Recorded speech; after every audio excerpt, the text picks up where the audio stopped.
Your virtual assistant can destroy your business or 10x your revenue. I'm going to be revealing the exact remote team strategy that's helped me scale multiple businesses without the overhead of physical locations. This is the same framework that allowed companies like GitLab, Buffer, and Zapier to build billion-dollar businesses with fully distributed teams while their competitors struggled with office politics and geographic limitations.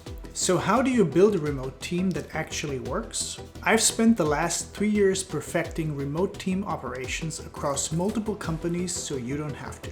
I boiled it down to 5 core systems that make remote teams more effective than traditional offices. Let me break down the exact framework that transforms remote work from a liability into your biggest competitive advantage. Most people think remote work is just working from home with video calls. But that approach creates chaos, miscommunication, and productivity disasters. The entrepreneurs who succeed with remote teams understand that distributed work requires completely different systems, processes, and mindset than traditional office environments. The first major shift is moving from time-based work to outcome-based work. In an office, managers can see who's at their desk and mistake presence for productivity. Remote work forces you to measure what actually matters: results, not hours. I learned this the hard way when I first tried building a remote team. I was still thinking like an office manager, trying to track hours and monitor activity instead of focusing on deliverables. My team was logging hours but producing mediocre work because I hadn't clearly defined what success looked like. The breakthrough came when I switched to project-based milestones with clear deadlines and quality standards. Instead of asking, "How many hours did you work today?"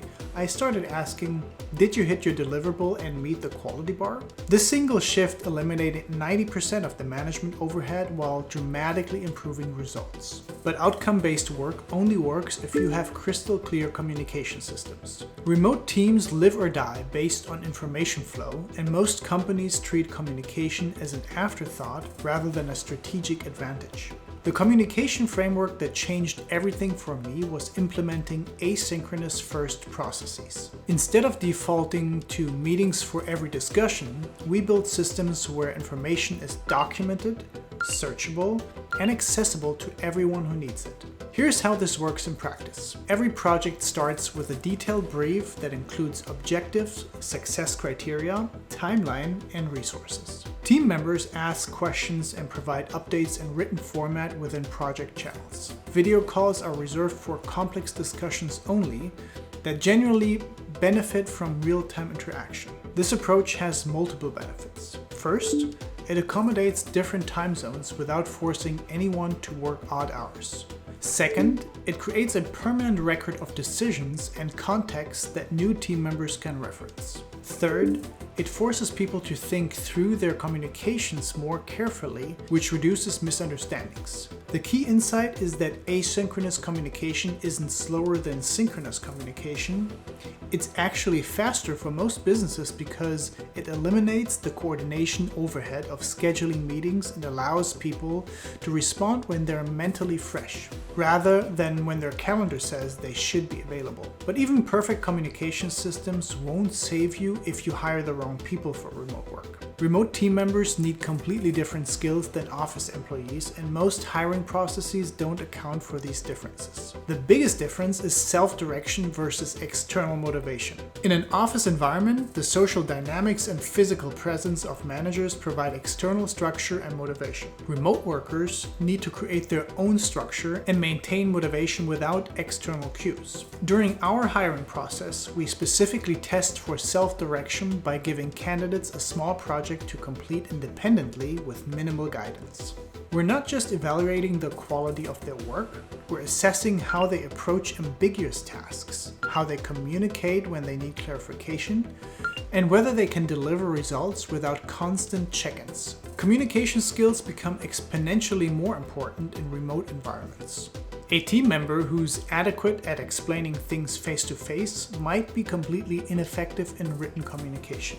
At Wing, we test written communication explicitly by having candidates explain complex concepts through email and evaluate how clearly they articulate their thoughts. Time zone compatibility is another crucial factor that most companies ignore.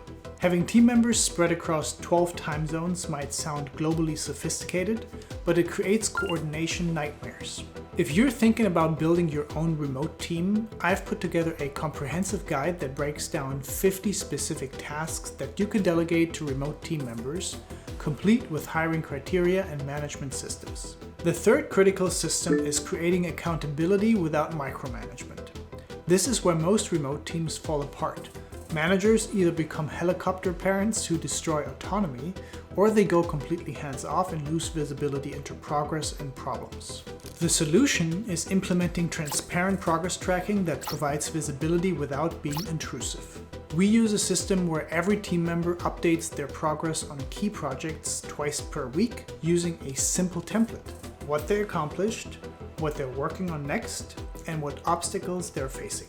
These updates are posted in team channels where everyone can see them, which creates natural peer accountability. Team members know their colleagues can see progress, which motivates consistent performance without requiring manager oversight.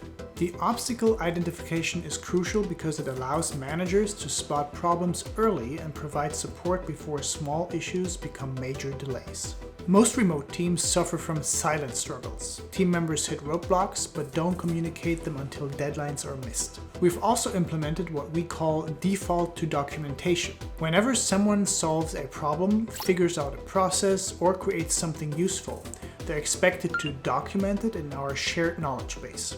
This prevents the same problems from recurring and allows the team's collective intelligence to compound over time. The fourth system addresses the biggest hidden cost of remote work: cultural cohesion. Without the natural bonding that happens in physical spaces, remote teams can become collections of individual contributors rather than cohesive units working towards shared goals. Many companies try to solve this with virtual happy hours and online team building exercises, which are great, but if you rely on these approaches only, it misses the point. Real team cohesion comes from shared struggles, mutual respect, and collective achievement, not forced social interactions. We build culture through challenging projects that require collaboration. When team members work together to solve difficult problems and achieve meaningful goals, they develop genuine respect and camaraderie. The social connection becomes a byproduct of professional success rather than an artificial overlay. We also invest heavily in team member development.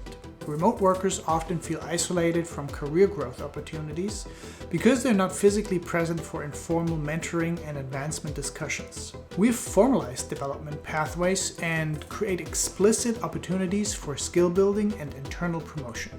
Regular one-on-one conversations are essential, but they need to be beyond project updates.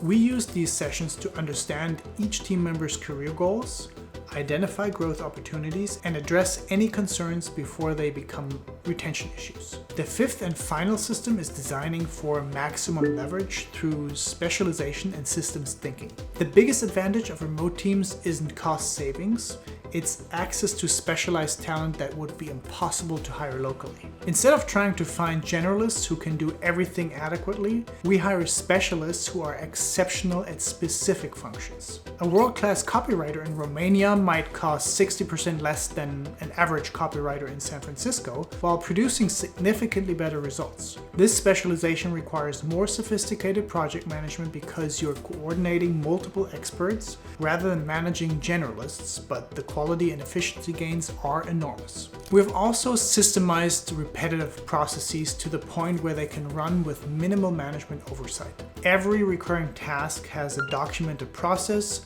quality checklist, and clear handoff points. This allows us to scale without proportionally increasing management overhead. The systems thinking approach means we're consistently looking for bottlenecks and process improvements. When something takes longer than expected or requires repeated clarification, we treat it as a systems problem rather than a people problem and update our processes accordingly. Remote work is not just about working from home. It's about building anti-fragile businesses that can attract top talent regardless of location, operate efficiently without expensive overhead, and adapt quickly to changing market conditions. The companies that master remote team operations will have massive competitive advantages over traditional businesses constrained by geographic hiring limitations and expensive office infrastructure. But success requires abandoning office-based management approaches and building systems designed specifically for distributed work. The framework I've outlined works because it addresses the core challenges of remote work: coordination, communication, accountability, culture, and leverage, with systematic solutions rather than hoping good intentions will overcome structural problems. This remote team framework has completely transformed how I think about scaling businesses and managing distributed workforces. The guide I mentioned walks you through the specific templates, interview questions, and management systems we use to identify and manage top remote talent across different functions and time zones. The link is in the description. With that, you can start building your own high-performance remote team immediately. And if this framework helped you see remote work differently, hit that like button and subscribe for more strategies on building businesses that aren't constrained by traditional limitations. If you're thinking about building your own remote team, I've put together a comprehensive guide that breaks down 50 specific tasks you can delegate to remote team members, complete with hiring criteria and management systems. Link is in the description. It includes the exact job descriptions and interview questions we use to identify top remote talent.